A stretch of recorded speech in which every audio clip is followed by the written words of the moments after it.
In today's video, I'm going to teach you how to add categories in Ecwid, and this is our comprehensive guide for 2025.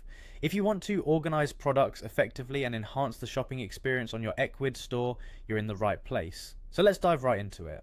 First things first, you'll need to log into your Ecwid account. Open your preferred web browser and head over to www.ecwid.com. You'll see the login option in the upper right corner of the website. Go ahead and enter your credentials. Once you're successfully logged in, you'll find yourself on the Ecwid dashboard. This will be your control center for managing all aspects of your online store.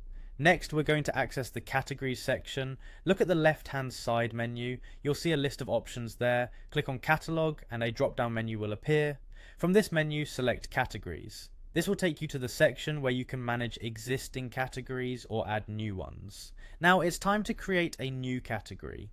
Once you're in the categories section, look for the Add New Category button. Clicking this will open a form where you can enter the details of your new category. Start by giving your category a name.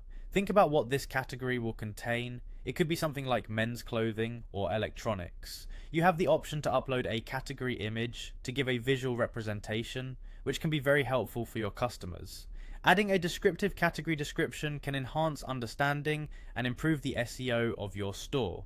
It's also a good idea to set a clear and SEO-friendly URL to help with search engine rankings. When setting up your category, consider its availability. You can choose whether this category should be visible to your store visitors immediately or if it should be hidden for now. This feature gives you control over what your customers see, especially if you're planning future launches or updates.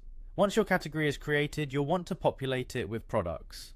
To do that, click on Assign Products. A list of your existing products will appear. Select the products you'd like to include in this category, and once you have made your selections, click Save. Finally, make sure to save and publish all your changes. After you're done setting everything up, click the Save button. It's always a good practice to review your storefront afterward to ensure that your new category appears exactly as you'd like it to. Checking this allows you to make any necessary adjustments before your customers start browsing. And that's it. You've successfully added a new category to your Ecwid store. Organization is key in enhancing user experience, and with these steps you're on your way to providing an even better shopping journey for your customers. Thanks for watching, and don't forget to check out other tutorials for more tips and tricks on optimizing your online store.